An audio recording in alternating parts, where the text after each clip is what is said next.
महाराष्ट्र में नामांकन के साथ सीटों वाला क्लैश और सस्पेंस खत्म हो गया है। नामांकन खत्म होने के बाद ये पिक्चर साफ हो गई है कि कौन सी पार्टी कितनी सीटों पर चुनाव लड़ रही है। ऐसा शायद महाराष्ट्र के चुनावी इतिहास में पहली बार हुआ होगा। महायुति में बीजेपी सबसे ज्यादा 152 सीटें लड़ रही है। अपने खाते से उसने 4 सीट अपने छोटे सहयोगियों को दे दी है। एकनाथ शिंदे की शिवसेना ने 85 सीटों पर उम्मीदवार उतारे हैं, जबकि अजीत पवार गुट के 52 प्रत्याशी मैदान में हैं। यह आंकड़ा 289 सीटों का बन जाता है।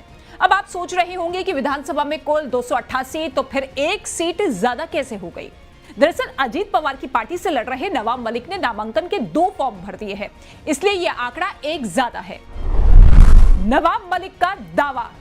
वहीं नामांकन के बाद नवाब मलिक ने कहा कि मैंने एनसीपी उम्मीदवार के रूप में मानखुर्द शिवाजी नगर विधानसभा क्षेत्र से नामांकन दाखिल किया।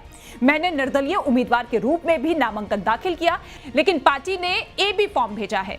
नेशनलिस्ट कांग्रेस पार्टी का नामांकन भरा था, साथ ही में अपक्ष भी नामांकन दाखिल किया था और समय पे पार्टी की तरफ से एबी फॉर्म जमा कराया गया 2/55 को।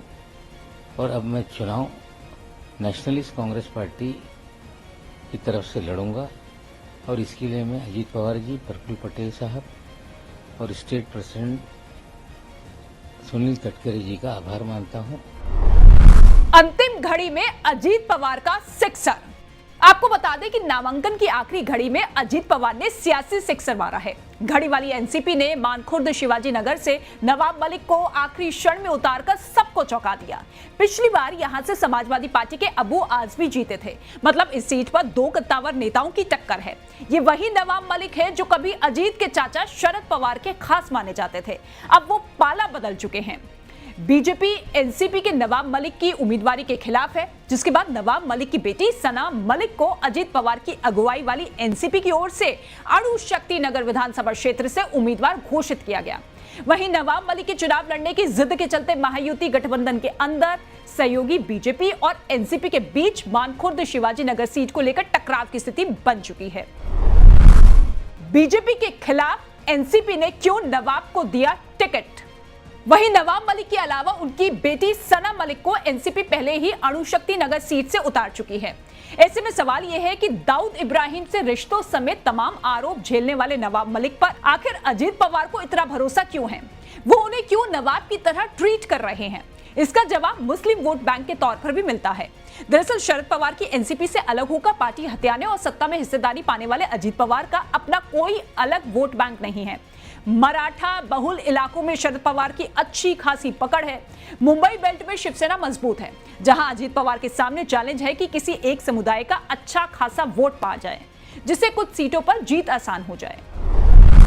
अजीत पवार की चाल से बीजेपी भी असहज।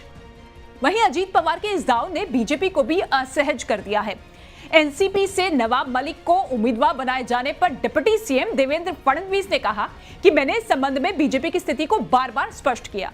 अब एक बार फिर कह रहे हैं कि बीजेपी नवाब मलिक के लिए प्रचार नहीं करेगी।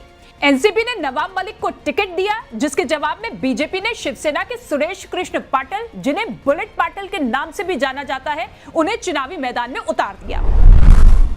नवाब मलिक के लिए प्रचार नहीं करेगी बीजेपी। मुंबई बीजेपी अध्यक्ष और विधायक आशीष शेलार ने नवाब मलिक की उम्मीदवारी पर सवाल उठाते हुए साफ कहा कि बीजेपी नवाब मलिक के लिए प्रचार नहीं करेगी। हमारा रुख इस मुद्दे पर बिल्कुल साफ है। हमारा यह मानना है कि महायुति के सभी सहयोगियों को अपने उम्मीदवार घोषित करने का अधिकार है, जिसे वो चाहे, लेकिन यहां सवाल एनसीपी के अधिकृत उम्मीदवार नवाब मलिक का है, जिन्हें टिकट दिया गया। दाऊद इब्राहिम और उससे जुड़े लोगों के बारे में हमने बार-बार अपना रुख साफ किया है।